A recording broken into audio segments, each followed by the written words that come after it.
once again, all my friends. It's been quite a while, has it not? I most certainly have missed you, and I must apologise for my very long leave of absence. I've been quite a busy undertaker, as I'm sure you all have gathered, but now I have returned, and it's time to see what you all have been up to, in the form of the letter that you all send me. But first, some new business. As you may notice, I have a few things here that I didn't have in the previous episode. Let's give you a little tour, shall we? First off, you'll notice down here, Mini-Me from the Anime Getaway video. Thank you, Relica. He found a spot right here up front, and he's very happy with all the others. Isn't that right, Mini-Me? Yes, indeed. Now, you may also notice a larger fellow sitting over here in the corner. This is Big Daddy Bones. You could say he's sort of a father figure to Little McRibs here, and frankly,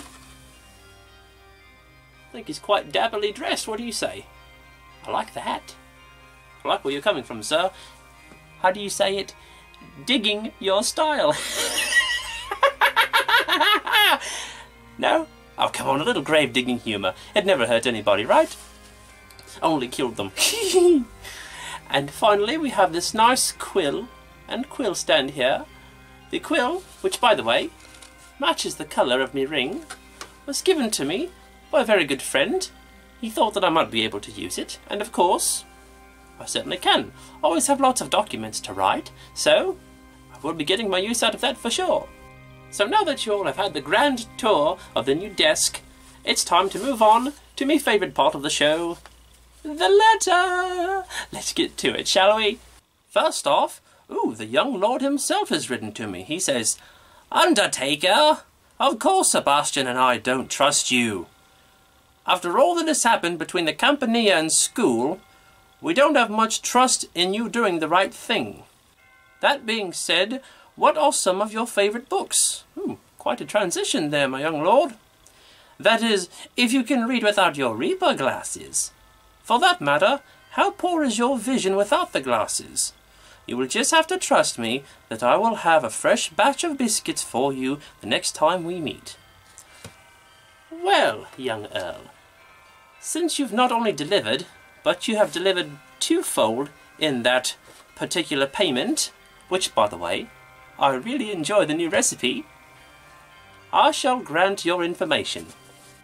Firstly, what are my favourite books? Well, I do believe I addressed this in a previous episode, but currently, my favourite piece of literature is Treasure Island, believe it or not. I know you think that it would be something cliché like, oh, I like all the books about death and whatnot, but honestly, I've read all those, and I know them forwards and backwards. In fact, I've written most of them. So I like to delve into the fantasy world to see the imagination of you humans and to see what kind of stories you can fabricate from nothing. They're quite interesting, I must say, and I do quite enjoy that one. And how bad is my vision without my Reaper glasses? Bad enough. Okay, to go into a little more detail, let's just say that I really had to start relying on not using my eyes in doing things, as you can probably plainly see. See what I did there? Plainly see? Huh? Oh, nothing, come on. Anyway, since I don't really get to use my eyes that much, I've learned to do things without the need for vision. Wrap that around your brain if you can.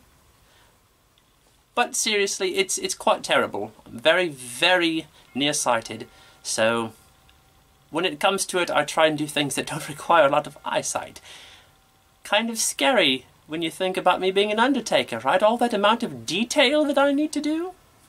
Good thing I've got some practice, eh? Well, I hope that was able to answer your question, young lord. Thank you very much for writing to me. It's always nice to hear from you. So, let's move on, shall we? Brenda says, thanks for answering my question. Now I would like to know, do you have woodpeckers or carpenter ants in your parlour? I've noticed holes in your coffin. Also, my old man wants to know if your teeth are real. Most undertakers have rotten teeth. Well, now that you mention it, the place has been around for quite some time, and it has accumulated quite a few holes and loose boards here and there. but that just really shows its durability. They don't make them like that anymore, now do they? So, yes, your eyes are not deceiving you. There are a few holes here and there, but so far the walls are still standing, therefore I can do my job within the building. And as far as the other question, are my teeth real? 100%. Apparently when you're a Reaper, things like decay don't really happen that often. Well, at least not as an accelerated manner as if you're a human. So, I'll still have me choppers. So that means I could still eat a lot of biscuits. Thank you very much, Brenda, for that question. Moving right along. Sebastian, oh, we've got from the young lord and the butler too. Thank you so much, my dear Undertaker, for the information.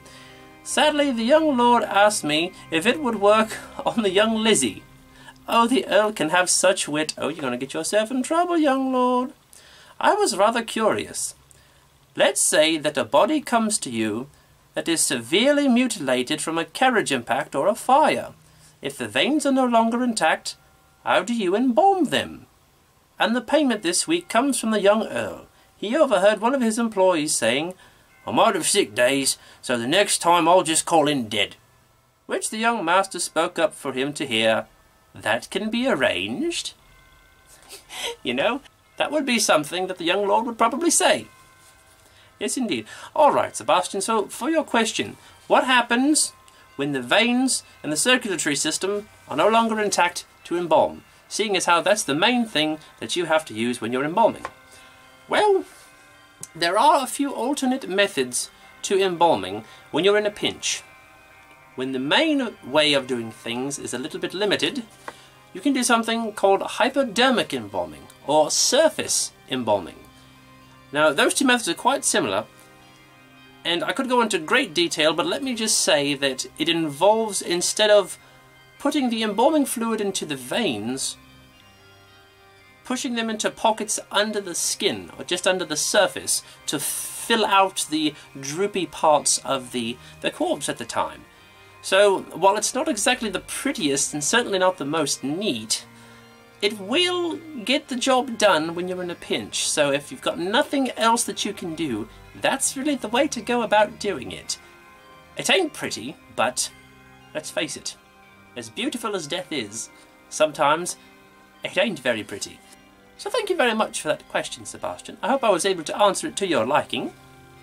Moving right along, Mad Hatterison says, hello, Undertaker. Hello. Well, I'm 21 years old now, and accepted your advice. I never even want to drink anyways, blech. Good call. And thinking about how some people can't seem to visit during trick-or-treating made me wish I was there. Let me start with a joke. Why does Alice ask so many questions? Well, why is that? Because she's in Wonderland. Oh, going for some literature humour. Well, that happens to be another book that I greatly enjoy, Alice in Wonderland. So yes, that makes quite a lot of sense actually. Why does she have so many questions? Well, she's wondering, obviously. That's rather clever. I like that one, Matt Hatterison. And wouldn't you know it, it happens to fit your name. How about that? Alright, so let's see what kind of question you have for me then. And now for my question. You may have to hide your eyes with the silver bangs, but why your voice as well? Not saying to insult the adorable pirate voice, it's a curious thought. Cute pirate voice, you say? Well, that's a new one. I wouldn't say so much that it's a pirate voice, so much as... well, I'll have to throw a little bit of Cockney in there. I suppose the pitch is a little high. Arg, matey, to the brig with ye. Does that work? No? Alright, well, why must I hide my voice? Well, to answer that question, we must consider exactly what it is that I do. You see, being an Undertaker is just my ruse. It's something that the locals know that I do. When it comes down to brass tacks, I'm actually an informant for the criminal underworld. And when you're dealing with the British criminal underworld, you're dealing with quite a few powerful people. People who don't like their secrets being told to those in authority. So in order to keep myself safe, and to keep my career as a professional snitch, let's say, viable, I have to make sure that I'm keeping everybody on their toes. So if I'm not using my real voice, then you really can't tell that it's me. Now that should get you thinking about something else as well. If the voice that you usually hear me speak in is not my own, then what makes you think that this one is mine as well? Perhaps I'm just really good at disguising my voice. You never know. So there's really the reason why I must disguise my voice. But is it the real one? Is this the real one? Is the other one the real one? Let's just keep that a guessing game, because after all, if I were to reveal all, that would be telling, now wouldn't it? So thank you very much for that question, Mad Hatterison. I do hope that I was able to answer it at least a little bit satisfactory for you. So sorry I couldn't go into greater detail, but you know, job security and whatnot. But always a pleasure to hear from you. Look forward to hearing from you again. Next, Queen of Obscure Pairings says, yes, I meant reanimating. Some queen I am not spelling words correctly. Shame on me! Yes, indeed, shame on you. No, I'm just kidding, Your Majesty. It's perfectly fine. I'm not so much as a grammar Nazi as, you know, some people like Sea-Dog VA and whatnot. That's when it starts to get fun. But for now on to my question, or questions. Where did you wander off to after you bailed during the sinking of the Campania?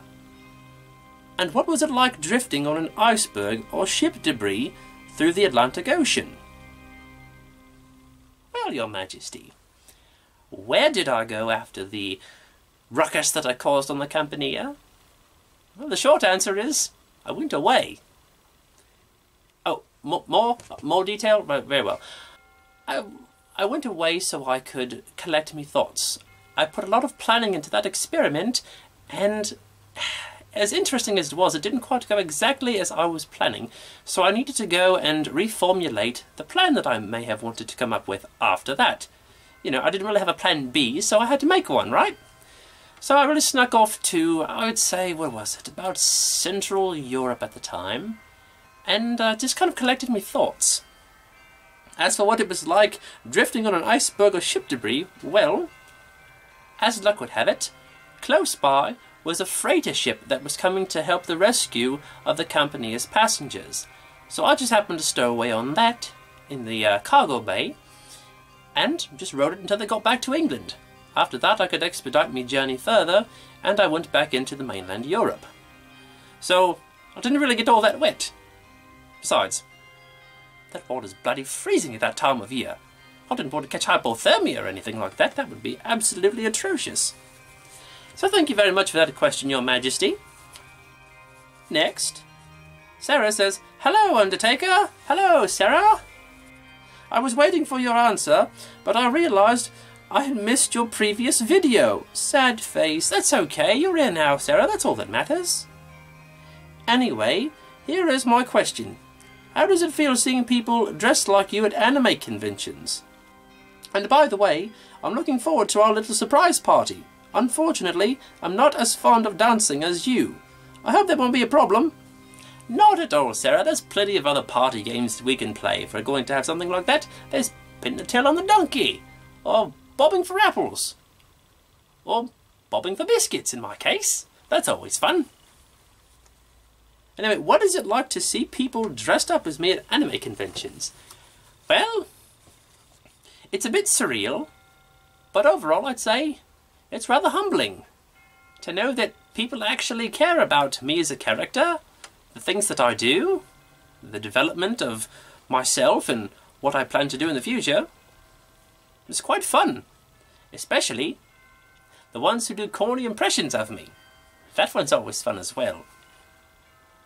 Of course, it's always nice to see how they construct the costumes, how they got around certain things, and overall it's a fun time, and I always enjoy talking to other fans and seeing about their experiences with the series, the character, and so on and so forth.